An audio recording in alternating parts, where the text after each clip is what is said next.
Você já teve uma memória que ninguém mais parece ter? Algo que você tem certeza que viu, ouviu, mas que hoje parece ter sido apagado dos registros?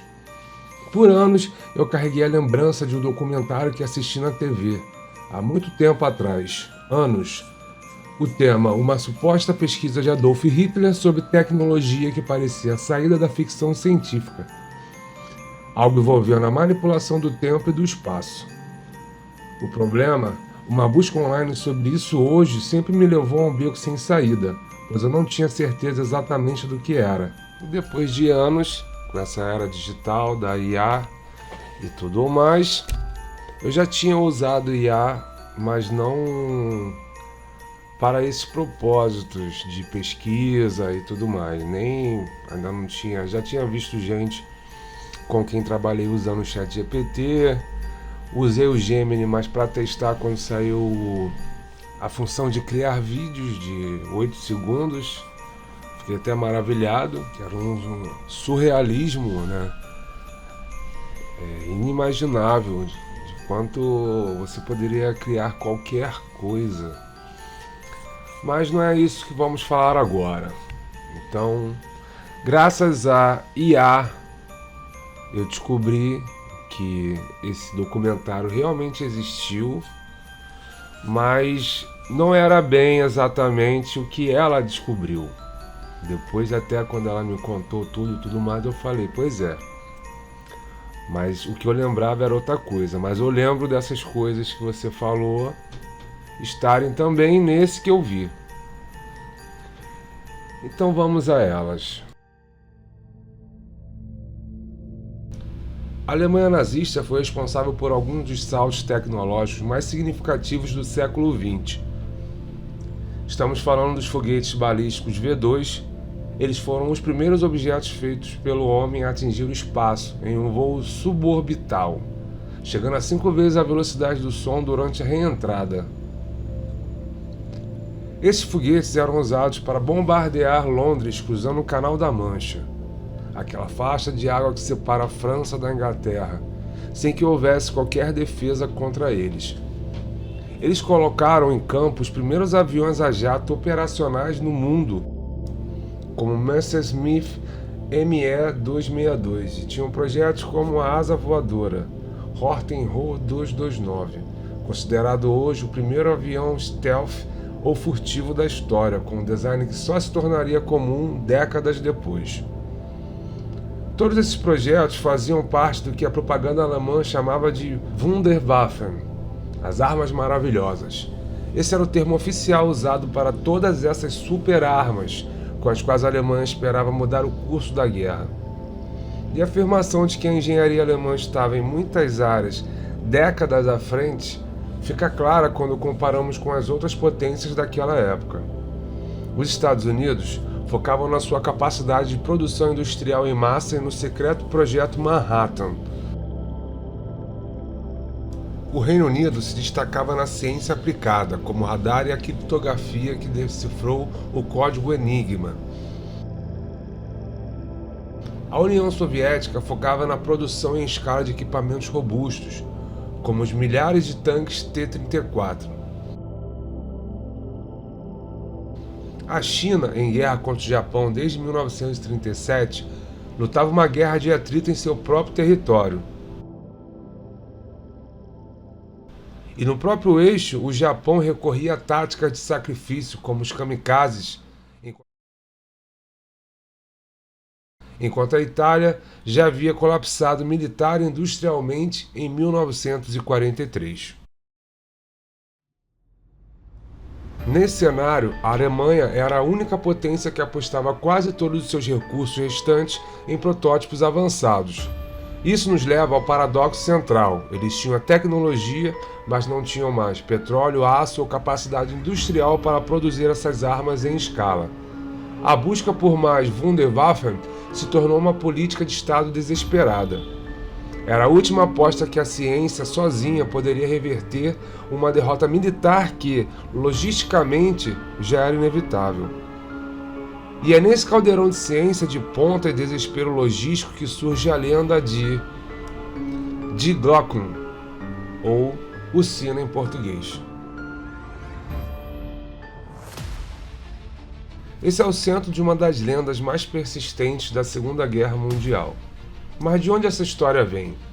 Ela não surge de documentos oficiais alemães capturados pelos aliados. A lenda, como a conhecemos hoje, vem quase inteiramente do trabalho de um homem, o jornalista polonês Igor Witkowski. Em seu livro dos anos 2000, Prawda o Wunderwaffen, ou A Verdade sobre as Armas Maravilhosas, Witkowski faz a alegação central. Ele diz ter tido acesso nos anos 90 a transcrições do interrogatório de um general da SS chamado Jacob Sponberg. Segundo o que Witkowski relatou ter lido nesses documentos, o sino era um dispositivo metálico pesado, com 4 a 5 metros de altura. Dentro dele, 2 cilindros giravam em direções opostas, preenchidos com uma substância de codinome Xerum 525, ou Xerum 525, descrita como um metal líquido de cor violeta similar ao mercúrio e radioativo.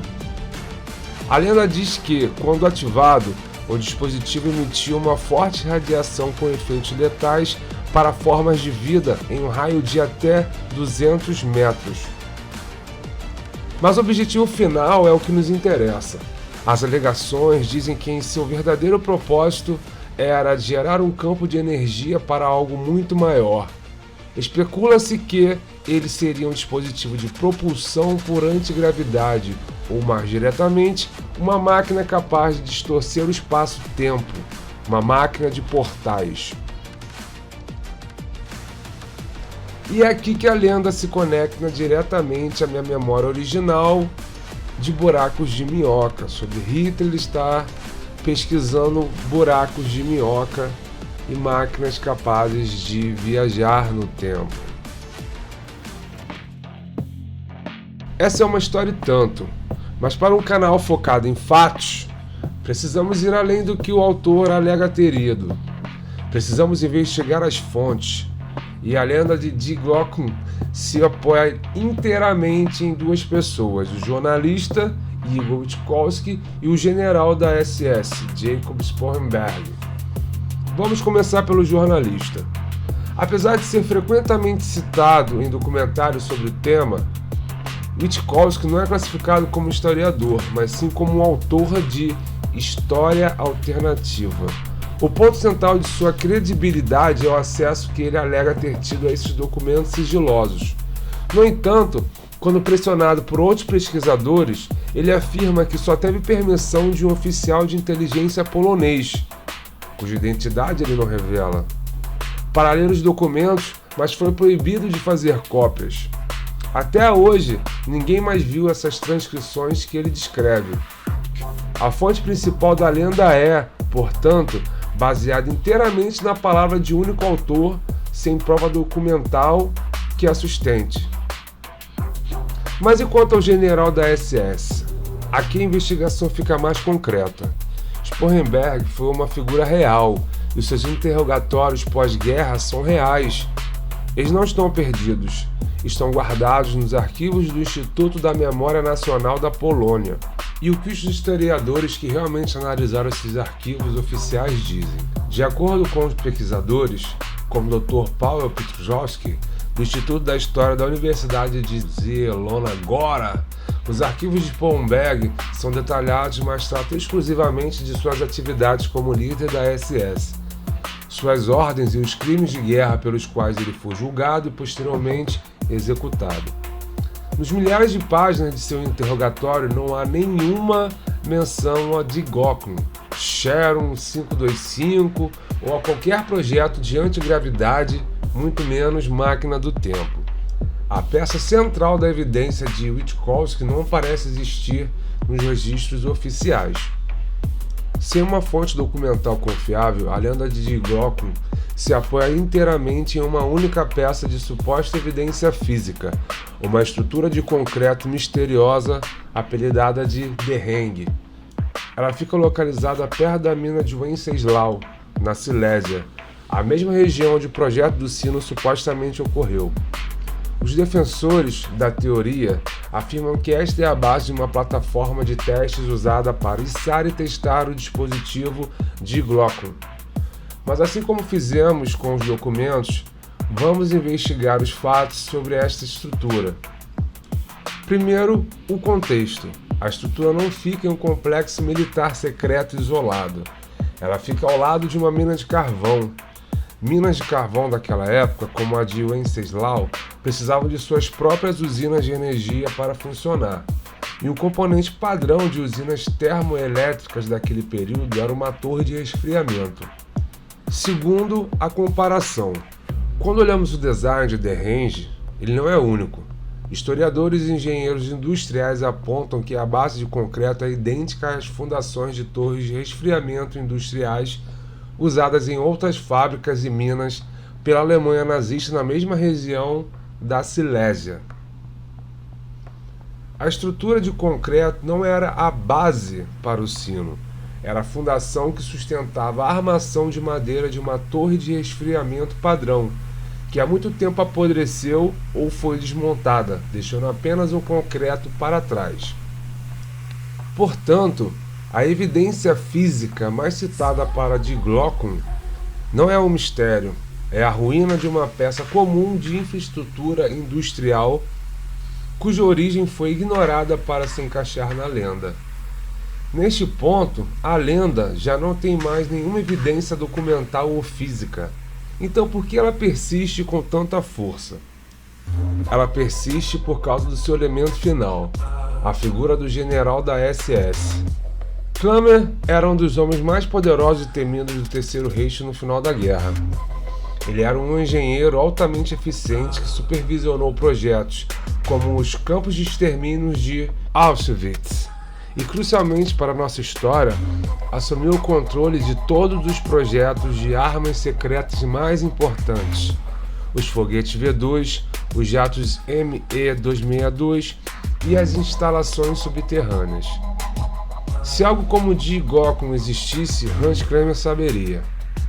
O roteiro original que analisamos e muitas teorias de conspiração afirmam que ele desapareceu sem deixar rastros no final da guerra, levando consigo os segredos do sino, talvez para os Estados Unidos, talvez para a Argentina. Mas, mais uma vez, e o que os fatos dizem?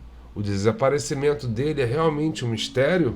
O consenso entre a maioria dos historiadores não trata seu fim como um mistério.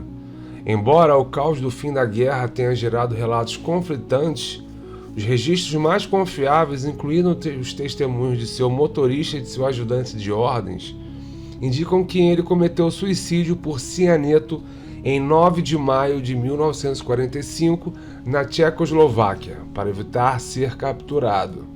Assim como aconteceu com Hitler e Himmler, o fato dele ter tirado a própria vida em vez de ser capturado e julgado publicamente criou um vácuo de informação.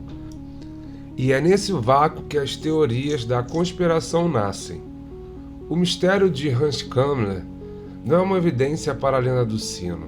É, na verdade, o terreno fértil de onde a lenda precisou brotar quando todas as outras evidências falharam. Então temos um veredito. Documentos que não existem, uma estrutura industrial comum e um consenso histórico de suicídio. Esses são os fatos. E contra fatos não há argumentos. O sino nazista não passa de um mito. Porém, e se eu te falar que a memória que eu tinha ia muito, mas muito além disso? Na verdade, a minha lembrança não tinha quase nada a ver com interrogatórios poloneses, torre de resfriamento, general e tudo mais. Era sempre na busca incessante de Hitler por uma nave que pudesse viajar no tempo, pudesse viajar na velocidade da luz. Eu só lembrava disso, eu não lembrava de sino, não lembrava de nada, só lembrava desses detalhes. Então foi quando agora, com esse lance de conversar com o AI, eu pensei, ela tem esse poder, né, de pesquisar o mundo inteiro da internet em questões de segundos. E também não faço ideia porque o primeiro teste que eu quis fazer foi com relação a isso. Quando ela veio, será que não é isso? Aí me falou, só falou do tal do Die Glocken. Quando eu fui botar no Google para pesquisar a imagem, que aí eu via mais do sino, aí já associou com o que eu lembrava, que eu lembro que naquela época eu tinha visto também esse lance desse sino. E eu fiquei pensando assim, eu posso usar essa informação. Eu já estava querendo criar um canal no YouTube, então eu falei, vai ser o ponto de partida. A versão da lenda que me fascinava não se originou nos arquivos poloneses, mas sim no trabalho de autores ocidentais, mais notavelmente o jornalista de defesa e aviação Nick Cook. Em seu livro The Hunt for Zero Point, A Caçada pelo Ponto Zero, Cook seguiu a trilha de Die Glocken, não como uma máquina do tempo, mas como algo que, para ele, parecia ser um dispositivo de antigravidade.